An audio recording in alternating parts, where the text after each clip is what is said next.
on here?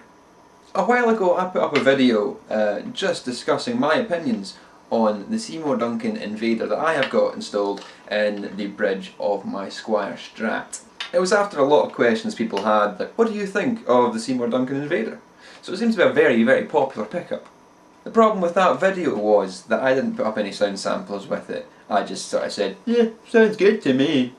So here you go guys, here's going to be sound samples of the Seymour Duncan Invader, and you can compare it to other sound samples that I've done before, and you'll be able to see just how it sounds.